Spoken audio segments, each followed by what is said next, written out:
जेबे गौतम बुद्धंकर आश्रम रे बहुत शिष्य शिक्षा नेबाई आसी से सबु शिष्य मानक ठारे स्वतंत्र स्वतंत्र प्रतिभा थिला। से शिष्य मानक मध्यरु गोटे शिष्य सबुठारु अलगा थिला। ता नाम गोविंद थिला।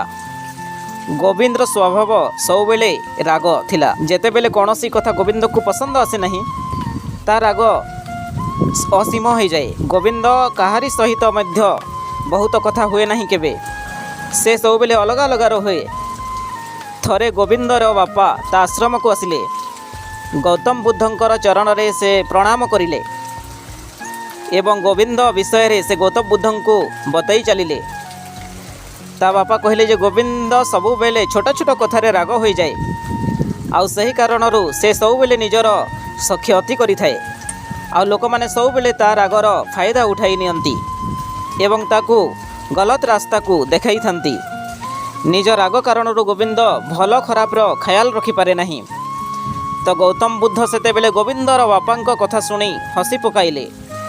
दिने सकाळु गौतम बुद्ध गोविंद को पाखकू डाकिले एवं कहिले गोटे कार्य पई आदेश करुछि जहाकू तुमे पूरा मन ध्यान लगाई करिवो। तुमको पूरा दिन जार सारा राग करबाकू हेबो। जेते होई पारिबो सेते राग तमे कर। गोटे क्षण भी तमे शांति रे न रुह। गोविंद ए कथा शुणी यही टास्कटी शुणी खुशी हो गला।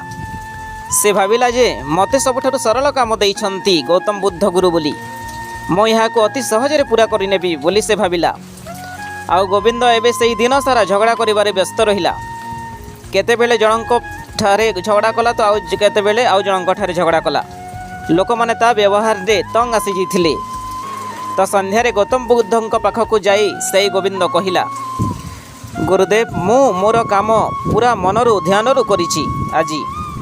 बुद्ध जनटी हसी पकाइले एवं तांकु जीवाकू कहिले। किछि क्षण परे गुरुदेव गोविंद को से आश्रमर सफाई कार्यटी करबाकू कहिले। गोविंद एही कार्यटी मध्य पूरा मनरु ध्यानरु करिला। तापरे गोविंद को गुरुदेव गाली देवा आरंभ करदेले। पूरा आश्रमर सबु शिष्य सेठारे एकाठी हो गले। किंतु सेतेबेले कौनसी भी शिष्य गोविंद तरफरु किछि कहिले नहीं। समस्तंको यह लगेला जे गोविंद ने ही सब बेले गोविंद ही किछि ना किछि भूल करिथिबो। ता परवर्ती दिन मध्य गोविंद को गुरुदेव दूसरा गाँव को जीवाकू कहिले एवं ताकू कहिले जे सही गाँव रे आज दिन सारा तू भल काम करिवु। जे भी तते किछि भी कहिले तते टिके भी राग हेबार नहीं। तो गोविंद ता परवर्ती दिन से गाँ को गला एवं सफा सुतरा करिबारे व्यस्त रहिला एवं लोकमानंक सहित भल व्यवहार देखाइला। तो केही जदि ता सहित राग देखाई थांती तो से सेतेबेले किछि उत्तर देउ नथिला। पूरा दिन बीतीगला गोविंद को यही कार्य करिबारे। संध्या आसिला सेतेबेले गोविंद आसिला आश्रम को गौतम बुद्धंक पाखकू। सेतेबेले गौतम बुद्ध पुणी थरे ताको गाली देवा आरंभ करदेले। तो सेतेबेले सबु गाँ वाला आसी गोविंदर भल कथा कहिबारे गोविंद तरफरु भल कथा कहिबारे लागिले एवं कहिले जे एहा गोटे भल शिष्य ताको एमिति गाली करंतु नाही बोली। सही कथा सुनिबा परे आश्रम भीतर को डाकी नहीं गले गोविंद को गौतम बुद्ध गुरु। तो सेतेबेले गौतम बुद्ध गुरु गोविंद को बुझाई कहिले देखिलु तू राग एवं शांति रे कौन पार्थक्य रही। गोविंद निज नजर को भूई को करिनेला।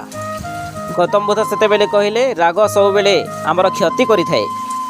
जदि तू सबुबेले राग रखिबु खराब व्यवहार देखाइबु तो जदि तू सेतेबेले लक्ष लक्ष भल काम भी करिबु तो कौनसी लोकंक पाखरे निज स्थान रखिपारिबु नाही। कौनसी लोकंक हृदय रे निज जागा रखिपारिबु नाही।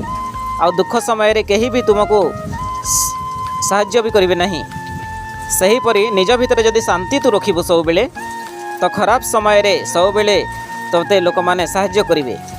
एबे गोविंद को सब कथा जणा आसीगला। तो सांग माने मने रखिथिबे आपणक व्यवहार ही आपणक पहचान। भल व्यवहार रे आपण जीवन